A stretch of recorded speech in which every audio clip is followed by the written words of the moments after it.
What's going on, guys? Nemesis here. Welcome back to the channel. In today's video, I got a really cool video for you guys. I just went 12-0 in a grand challenge earlier today, and I was literally popping off. Like, I was just in the zone, just destroying everyone in sight. And I want to show you guys a few replays of the games that I did. So like a few matchups, and give you guys tips about how to play the matchup. So without further ado, please make sure to like and subscribe. Let's get straight into it. Okay, so we got our first game here against Splashard.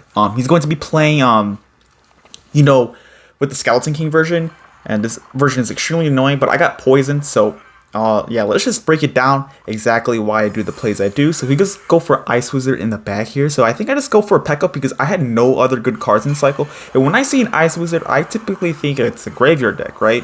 Because that's, like, really what Ice Wizard is only shown in. So I'll go for a P.E.K.K.A in the back, and because also I had minions. So if you wanted to spam me opposite lane, well, good luck with that, because I have minions waiting for him, and I'm just going to battle ram opposite lane as well with the minions, and he's just going to auto lose the game right there. So I go for E-Wiz in the back, kind of playing all the way to the back just to generate as much elixir as possible. And in this matchup, it's extremely important to poison the tombstones, and if you could try to hit other things with it too, like a baby dragon, Ice Wizard, or something else, go ahead and do that, because if you don't poison the tombstones, you're never ever going to break through this matchup. So don't poison the graveyards, poison the tombstones instead. You only poison the tombstones, or you only poison the graveyards in an emergency. So if you're like in a desperate emergency and you need to poison the graveyard because your tower is about to go down or something, that's the only time. But if you're chilling, if you're like big chilling on the tower health, just poison the tombstones and try to hit something else with it, because that's when you can actually break through. So poisoning the tombstone is super key in this matchup. I go for a Ghost because he has nothing good in cycle. As you can tell, he just used Ice Wizard. He doesn't have Skeleton King in rotation, so that is why I'm keeping up the pressure. And like I tell you guys again and again, that counting card cycle is so important against like any matchup, because you could get free damage just by knowing what he has in his hand. So it's super clutch, like super clutch. And he's gonna give the oops in the good game. Honestly, not surprised by that. So at this point in time, I'm just gonna play a little bit passively, and yeah, just cycle battle him in the back here. He's gonna go for this. I'm just gonna go for like minions poison, because why not? It's super. I already got the game secured. There's nothing he can really do. He's gonna tombstone the battle ram, which is totally fine. Doesn't bother me. And at this point, I think I might just spam him a little bit more right here. I think I play like a Royal Ghost because he doesn't have like a... Okay, I go for E-Wiz in the back, actually. And I think at this point in time, let me see what happens here. Go for a Ghost in the back. And I think I go for a P.E.K.K.A in front of this. Yeah, I go for a P.E.K.K.A in front of this because he just used Barbarian Barrel. And if he wants to play a Skeleton King, well, good luck, because the P.E.K.K.A is waiting right there for the Skeleton King. And yeah, now he doesn't have a big tank for the graveyard, and there's really nothing he could do anymore. So, really well played right there. Like I said, this grand challenge, I was just popping off. I was just in the rhythm for the entire duration, and these games are all like perfectly well played. So yeah, that's gonna be game number one. Let's go ahead and jump to the next game. Okay, so I've got our next game here against this guy, and he's going to be playing Golden Knight Tornado with drill, and the executioner with the cannon. It's kind of annoying, but if you know how to play this matchup, it's actually pretty winnable for sure. So you got to understand that his only really good card to defend P.E.K.K.A pushes is having an executioner in hand, right? So when he uses his executioner, that's when you want to spam opposite lane with like a Ghost plus battle ram and minions combination, because it gets really tricky for him to defend. If he wants to play a Golden Knight on top of that, it doesn't really matter because the minions do so much DPS. So yeah, it's just gonna knock that Golden Knight right off the board. So yeah, I go for an Electro Wizard right here, just to kind of put a little bit more pressure. He's going to go for an Executioner. I tend to poison the Executioners, not going to lie, because it's pretty good poison value. And this guy doesn't have a big spell, so if you could just like poison sometimes here and there to kind of build up a good damage lead, because I find out that when I play this matchup, a lot of the times in triple elixir, the only times to really get damage is doing a Golden Knight Tornado combo. So they will just like Golden Knight the bridge, and then they'll tornado all your like defenses into like the tower, and then they'll like chain link the Golden Knight to the tower. And this is what I'm talking about. I'm completely spamming this guy. He didn't have execution at the time, so I should have zapped that. I feel like I would have gotten like a pretty good connection on top of the tower with the bandit, I believe. But yeah, Barbarian's gonna get a few shots right there, and look at that, already like 600 700 damage right there. because his executioner was out of cycle. So like I said, only pressure him when his executioner, like he plays it on like one lane. So if he plays it on the right hand lane, spam opposite lane, and basically rinse and repeat. His drill doesn't really get too much value because I have the Royal Ghost for it, and it's just giving me free counter push. And like I said, so take good poison values too. So like if he plays this executioner, you always take some decent poison value as well. Especially if he plays like an executioner plus a cannon, go ahead and take a poison value on top of that. I go battle ram opposite lane because his cannon is literally about to die here. And I'm spamming because, like I said, he just used executioner right there. And that is going to be a really good connection right there. So, yeah, like I said, I'm playing this picture perfect. Really nothing else I can do differently.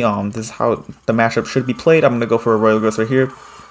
And that's a really good Golden Knight connection by him. And I'm going to run another P.E.K.K.A in the back.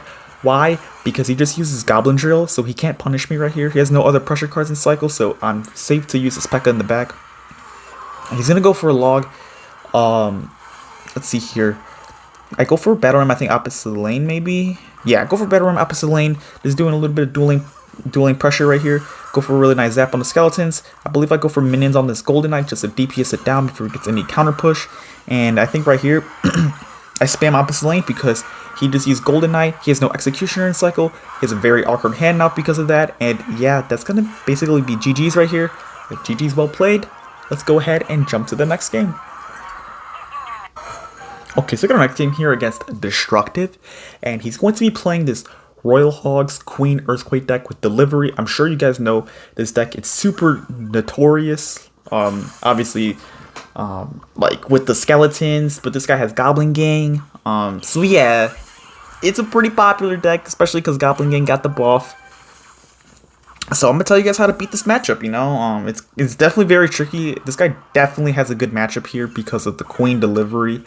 Cannon log is just so annoying, especially because he also has Ice Spirit, so like he could just reset the battle ram if he doesn't have a log in hand. So yeah, let's see here. I think I go for a battle ram right here. Yeah, go for a battle ram at the bridge because he has like no resets in his hand right there. So that's why I did that. He didn't have like an Ice Spirit at the time. He had a really awkward hand, so he goes for Royal Pigs right there.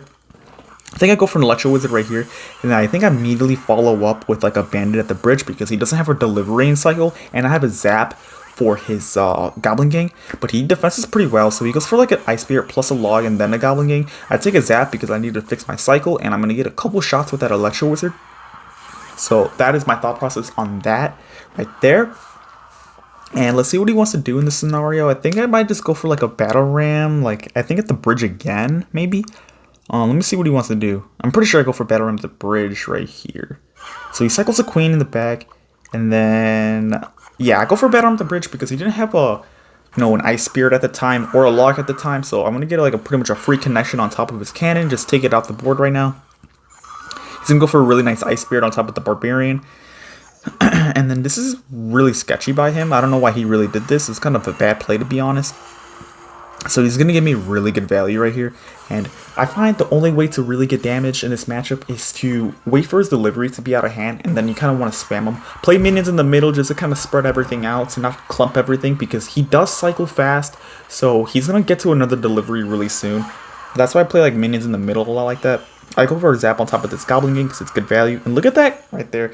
The Battle Ram just kind of got pushed a little bit by the P.E.K.K.A, which resulted in a nice Battle Ram connection. And he's going to cycle another delivery. And I know he's super low on Elixir because he was defending that. So I go for another P.E.K.K.A in the back. I got Ghost for his Royal Hogs if he wants to do it. But it wouldn't even be a good play in general. Oh, check this out. Poison, Bandit, because he didn't expect this coming. That play, to be honest, though, when you Bandit like that, it could only pretty much be like used like once a game because they're gonna obviously counter the next time you do that kind of play. So it's only like a one-time method. It's not really a consistent thing, but it's good for the one time you do use it, and it could get you a really good trade. So yeah, that's why I do that. Let's see. I go for Battle Ram right there. I think I go for a Bandit on top of this just to force that ability out. Because I ain't trying to have that thing on the field, you know? Get that thing off the map immediately. Like, oh my gosh. So there it goes. I think he signaled a good game. Which, honestly, I didn't say good game because I know he could still come back. Because this matchup's so bad. So I go for Minion Split. And then I think I go for like a Royal Ghost plus Electro Wizard. And then this is where I knew it was a good game. He cycled an Earthquake. Just so aggressive for like no reason. I think I go for a Bandit as well. It's super, super good. I think he goes for a Goblin Gang, Cycle Zap, and perfect game. Let's go for one more. Okay, so I got a game here against PS Johnny. This guy's actually really good with this deck. He plays a lot of this Ice Golem Balloon Cycle deck, and I know you guys want to know how to beat this deck, so here it goes. I believe I cycle maybe a Royal Ghost in the back because it's a pretty good starting play. He's gonna go for a Giant Snowball, and by the way, before this, I already know what this guy plays because, like I said, he plays this deck a ton. So it's I already know what to do, and what to cycle and stuff. So I think I go for a Zap right here just to fix my cycle and hit the skeletons right there. Royal Ghost does get a really good connection right there, and I believe I just wait a little bit, just on my side, just to play a bandit right here. And the way I figured how to play this matchup is you want to pressure when they pressure. It's kind of like Lava Hound a little bit. So these guys tend to be extremely aggressive for no reason. And since you have minions in this matchup, it's definitely a bit easier to defend their pushes as opposed to having Magic Archer, because Magic Archer does a lot less DPS than minions, and they can minor the Magic Archer. But with minions, they do so much DPS, they can't minor the minions, obviously. They're cheaper than a Magic Archer, so you can pressure more. And this is what I'm talking about. They're so aggressive. So I understand why this guy was aggressive like that, because I just used minions. He's going to go for a Barbarian Barrel. I'm going to go for a Bandit just to protect my Electro Wizard. He's going to go for a Snowball as well. And this is what I'm talking about. I got to keep up the pressure like crazy because I know he's really low on Elixir, so I'm just going to go for a Battle Ram. He just used a Snowball, so he can't reset this Battle Ram. And I'm going to get a really good connection right there on top of the tower. And that's basically going to be tower down right then and there. I think I immediately take a poison on top of this Musketeer right now. Where is it? Yeah, there it is. I take a poison because it's a 4-for-4 trade, and I don't want to have to deal with it any other way. Just to kind of fix my cycle, keep my cycle going. Making sure, like I said, I fix my cycle and I have at least one air card for his next balloon push, because this guy cycles incredibly fast as well. So I do the play here to keep my tower intact by just playing things on top of it, because I know he doesn't have a big spell, so I know that if I kind of just slowly cycle like a bandit or ghost in the back, try to hope to catch the miner, and then immediately just kind of have my minions on standby if he wants to play the balloon. So that's why I do that. I cycle the poison just so keep the cycle going. I go for I think a bandit in the back potentially, just in case for his next miner right there. Obviously just cycling things in the back. And then minions again right here on standby for his balloon. I think I go for Electro Wizard too, because he just goes for a snowball. So I just do that play, and I immediately keep the pressure up yet again because I want to fix my cycle. Cycle back to my next air cards. Keep him on his toes essentially, so we can make a really big push. I go for a bandit right there, and I go for a zap just in case that miner wants to hit the tower, and that is going to be game. I think that's game number 4. So yeah, there's a lot of good matchups right there. And thank you guys so much for watching, and I'll do more videos in the future.